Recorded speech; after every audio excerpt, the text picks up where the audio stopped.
পিতা পুত্র পবিত্র আত্মার নামে আমেন। আজ খুলে গেল স্বর্গলোকের দ্বার, ধ্বনিত হলো পিতার কণ্ঠস্বর। এ আমার পুত্র, আমার একান্ত প্রিয়জন, তোমরা সবাই এর কথা মেনে চলো।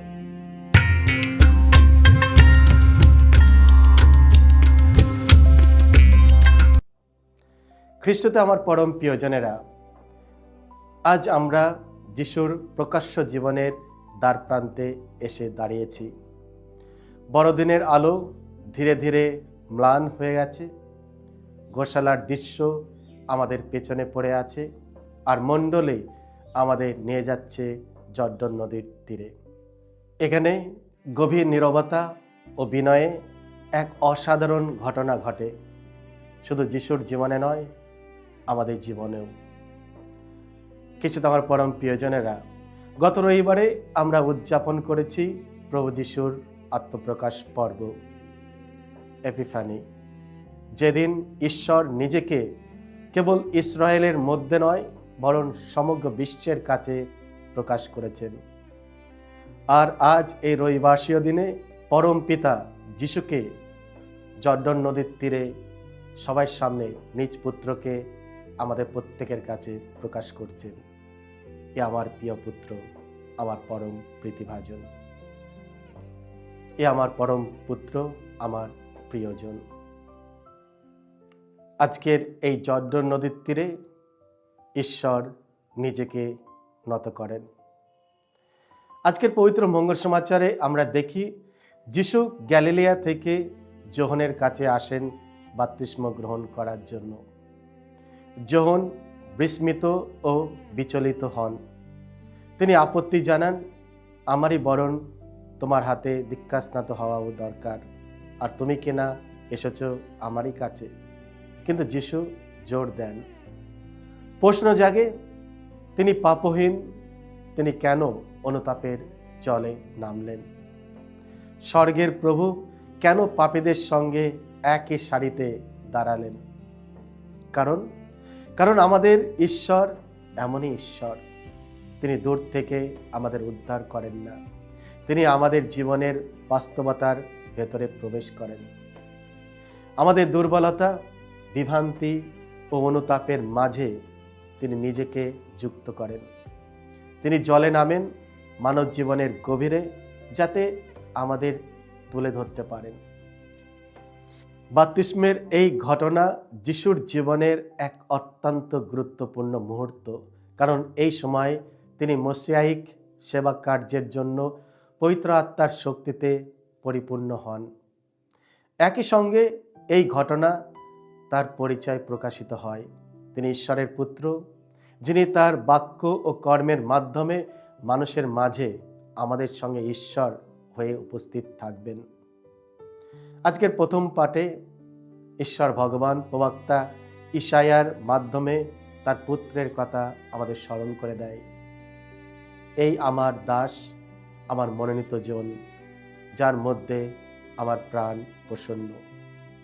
একজন দাস যিনি বিজয়ীর রাজা হিসেবে নয়, কঠোর বিচারক হিসাবে নন, বরং নীরবে ও বিশ্বস্তভাবে আমাদের বোঝা বহনকারী একজন। স্বর্গ খুলে যায়। যিশু যখন জল থেকে উঠে আসেন, আজকের মঙ্গল সমাচারে আমরা শুনলাম স্বর্গলোক উন্মুক্ত হল। এই দৃশ্য গভীর তাৎপর্যপূর্ণ। আদমের পতনের পর থেকে যেন স্বর্গ বন্ধ ছিল। পাপ, ভয় ও বিচ্ছিন্নতার কারণে ঈশ্বর ও মানুষের মাঝে দূরত্ব তৈরি হয়েছিল। কিন্তু জর্ডন নদীর তীরে সেই স্বর্গ আবার প্রত্যেকের জন্য উন্মুক্ত হলো। আর ঈশ্বরের কণ্ঠ শোনা যায়, এ আমার পুত্র, আমার একান্ত প্রিয়জন, এ আমার পরম প্রীতিভাজন। এখানে একটা লক্ষ্য করার বিষয় রয়েছে। স্বর্গ থেকে ঈশ্বরের এই ঘোষণা আসে যিশুর ধর্মপ্রচারের আগেই, অলৌকিক কাজের আগেই এবং ক্রুশ বহনের আগেই। যিশু পরম পিতার প্রিয়, কারণ তিনি কি করেন তার জন্য নয়, বরং তিনি কে তার জন্যই। আর এটাই আমাদের বিশ্বাসের গভীরতম সত্য। খ্রিস্টীয় জীবন শুরু হয় কর্তব্য দিয়ে নয়, বরং সম্পর্ক ও অন্তর্ভুক্তি দিয়ে। যিশুর দীক্ষাস্থানে আমাদের দীক্ষাস্থানের প্রতিফলন। প্রভু দীক্ষাস্থানের এর পর্ব আমাদের নিজেদের দীক্ষাস্থানের কথাও মনে করিয়ে দেয়।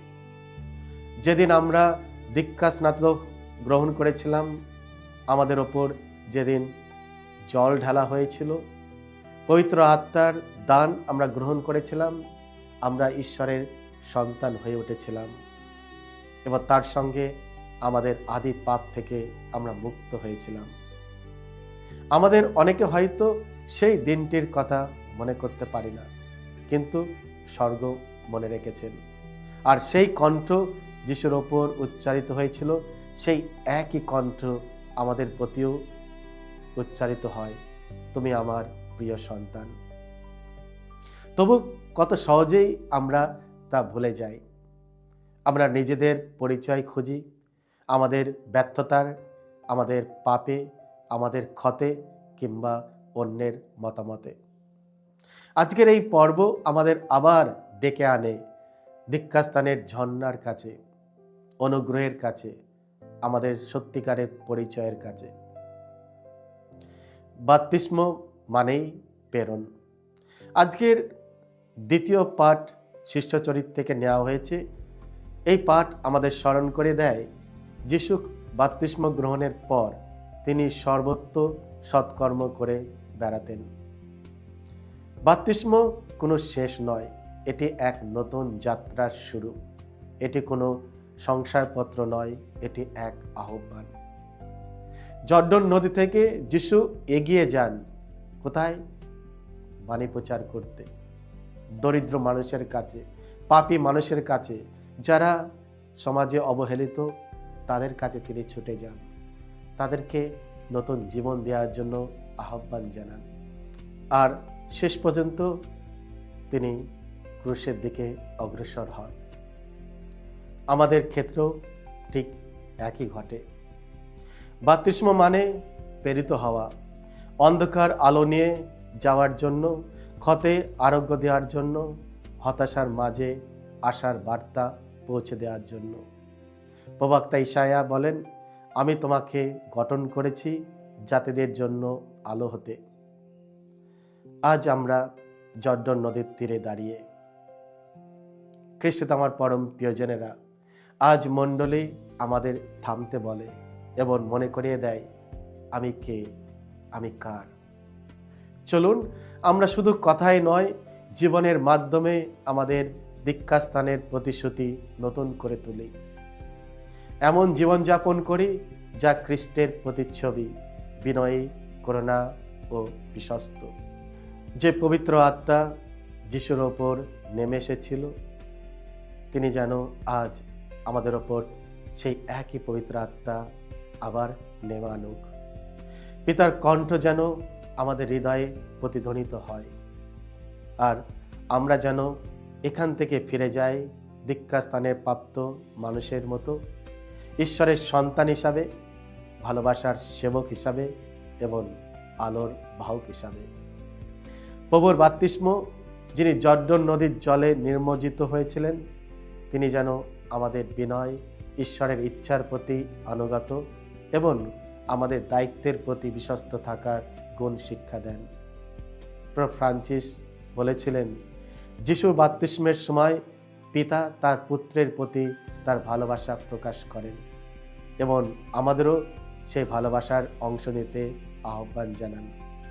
এসো আজ আমরা এই আহ্বানে সাড়া দিই এবং পরম পিতার কণ্ঠস্বর শুনবার চেষ্টা করি, তোমরা আমার একান্ত প্রিয় সন্তান।